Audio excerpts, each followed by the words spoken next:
Hello everyone, I'm Yvonne DeSellis coming to you on my channel Y Energy. Today's video is, as promised, a long form video where I'm actually looking at a piece of paper because I don't want to forget any of these. These are the Donna Eden Daily Energy Exercises. I believe she said there were 6. There's actually way more.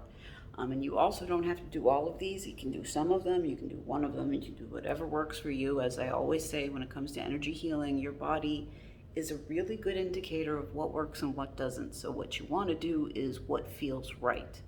Also, I always say, I'm not going to say this every video, but I have to say it a lot because I got trained on this a lot too.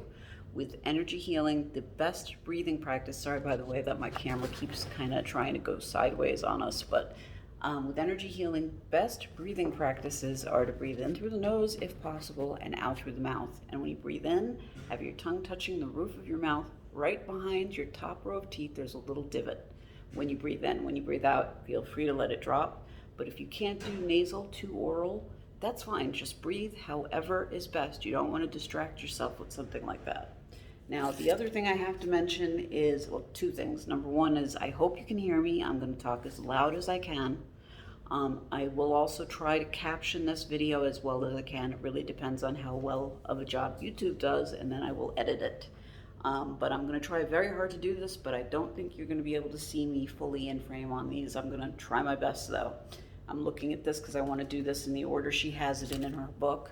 This is not the order I do these exercises in. I'm also going to take my hat off, so please pardon the bad hair.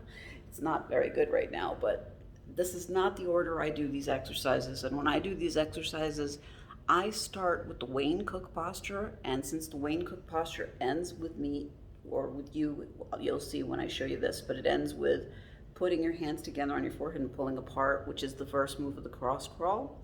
So when I do this, I start with the Wayne Cook posture and then move on to the cross crawl, but I'm going to show you these moves in the order sort of that she has them in the book that I learned energy healing from. So the very first thing she mentions in the book are, I think she says the 3 thumps, and like I said, there's way more than 3. But I believe the ones that she recommends are on the cheekbones, so you literally just thump your cheekbones, say 10 to 15 times. Really good for energy or energizing yourself. So, and you want to do it hard enough so that if someone else was doing this to you, you would be like, what the heck do you think you're doing? You want to make sure you thump it hard enough to wake yourself up. And one thing I find very helpful for this, for people who have really bad fatigue, make your fingers cold. Rinse them in really cold water and do this. That'll help wake you up. You can also do your eyebrows on the outer edges or the inner edges. You can do your chin, the skin between your nose and your upper lip. And you can also do your K27 points, which is right underneath your collarbone. Right underneath your collarbone, just drop your fingers down a little bit. You'll find 2 little soft spots. Those are the K27 points. That stands for kidney meridian, position 27. And another one that I really like is this one, the side of the hand. I'm not going to do any more in the interest of time, but those are some of the thumps that you can do. The next one that I always forget to do, it's called the cross crawl, and I have to stand up for this. I do most of these exercises when I teach. I do a lot of these sitting down because most of the people I teach are wheelchair bound, because a lot of the people I work with are disabled. Since I'm disabled with MS, a lot of the people I train are as well. So I don't do the cross crawl. Cross crawl, I don't think you're going to be able to see what I'm doing. It's an exaggerated march where you're just going side to side. I'm lifting, I don't think you can see, but I'm lifting my left leg up and my right leg, and I'm just going opposite direction with my hands. That is not what I do though. I don't do the cross crawl because I know a lot of people who are just not able to do that. So instead, I do shoulder to hip crossover.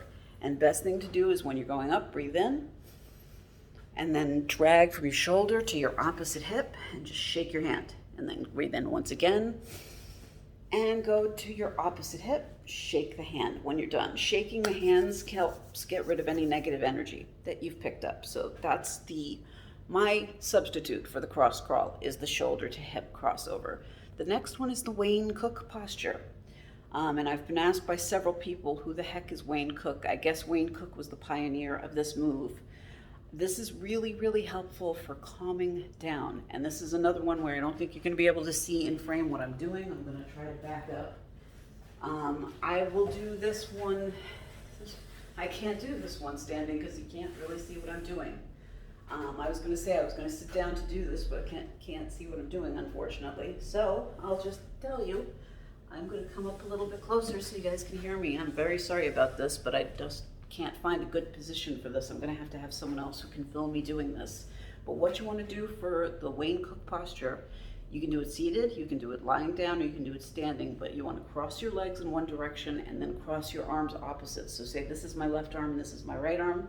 I'm going to put my right leg over my left leg, and you can either cross leg over knee or you can cross your ankles over each other if that's too uncomfortable. So I'm putting my right ankle over my left ankle, and I'm going to take my left arm and put it over my right arm, and then you want to put your hands together, bend at the elbows, and bring your two hands clasped together at your heart chakra.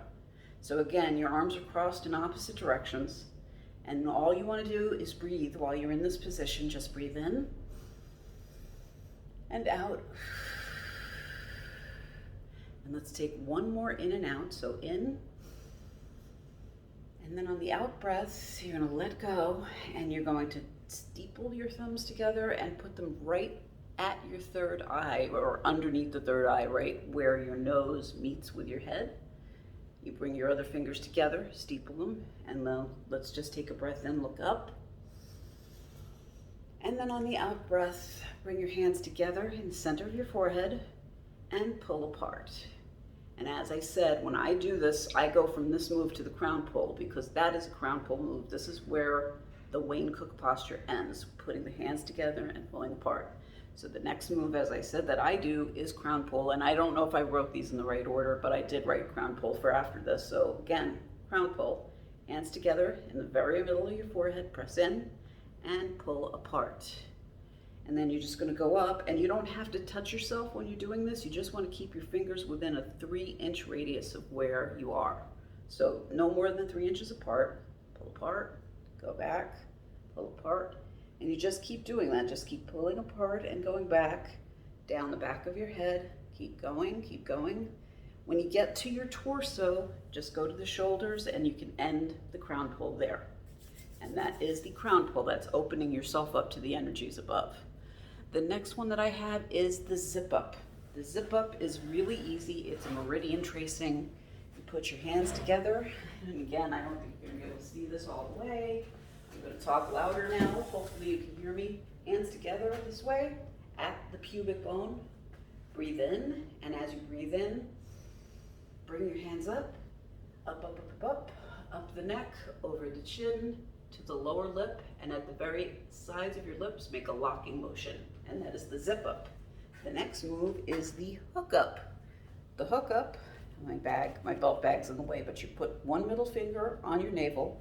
The other middle finger goes right into that position once again in between the eyebrows. Push in a little bit and up with both fingers. And now just breathe in and out. And let's just take one more breath this way, in and out.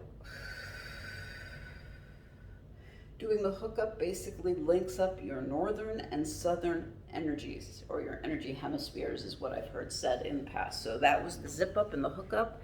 And the very last one is the lymphatic flush. I'm going to sit down for a moment. And again, I don't think you're going to be able to see this from top to bottom, and I apologize for that once again. But the lymphatic flush, this is the longest one. So I saved the best and the longest for last.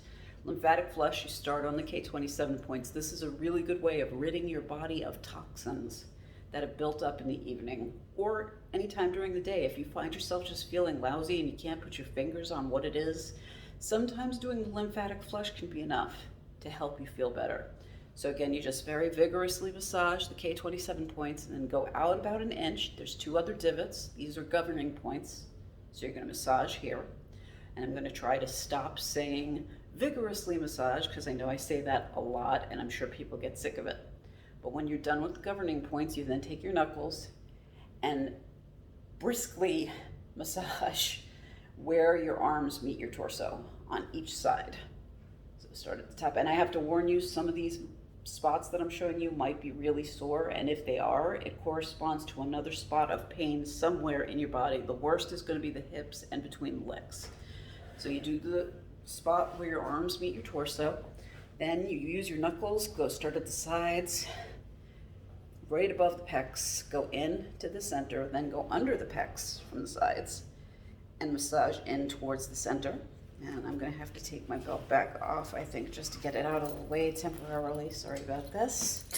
So again, underneath the pecs to the center, then you start on the rib cage and you massage with your fingers underneath the rib cage, going from the center to the sides.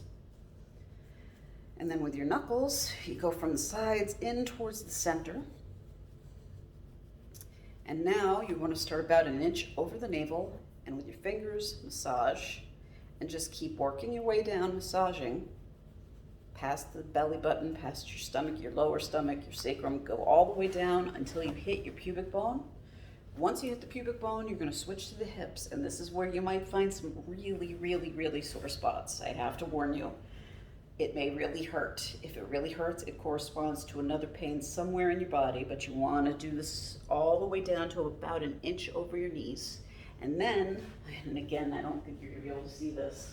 Sorry about this, guys. I don't think it's not going to go far back enough, but you're going to go in between your legs, starting again right underneath the pubic bone, and just do this, once again, this vigorous massage going down between the legs to about an inch over the knees. When you're done with that, then congratulations, you're done. You've done the full exercise, including the lymphatic flush. And once again, I'm very sorry if the lymphatic flush is painful, but trust me, it's a really good one to do. It'll clear your body of toxins and it will help with body pains. Just as an example, when I say body pains, one of the things I found is if you get that stiff neck sensation when you wake up in the morning and you find you don't have range of motion because your neck is really stiff, I found a way to get rid of that. It's really strange, but I found that the thing you want to do is massage really hard. I mean, you have to pretty much do this to the point almost of pain, but you go underneath the skull all the way across on the back of the head. And if you really massage hard, you will find spots back here that are sore. Work those spots. Even though it's sore, it's better to work the soreness here than it is to work the soreness in the neck. And if you can loosen up the pain back here, many times that will help loosen up the pain in the neck. Similar thing for migraines. If you have a migraine, you want to very vigorously, once again, massage down here, not the webbing itself between the thumb and the index finger, but in the muscle. It'll hurt if you've got a migraine. This will be very painful. But it's, once again, I think it's better to work the pain out here than it is to work the pain out in your head. So I'm really hoping those moves were helpful for you. I'm sorry if I wasn't making eye contact. I don't think I was looking at the right spot. But once again, I hope that was helpful for you. I also hope you didn't need it. If it was helpful, please leave comments down below and or share this with someone else you think it might help. As always, I thank you very, very much for your attention to this matter. And just side note, I will be back in a little while. I'm not sure exactly when. I don't know what is going on right now, but I know a lot of people who are having really, really bad health problems. That includes me.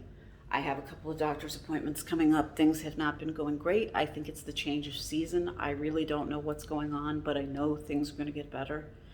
I'm really hoping things are good for you. I'm hoping you're doing as well as possible. And as I said before, I hope you didn't need these exercises, but I do hope they helped you. As always, I thank you so much for your attention, and I do hope you'll come back to see me again. Thank you once again. Peace and light. Namaste, and I hope you'll be back. Take care of yourself. Peace and light. Cheers. Bye-bye. Thanks again.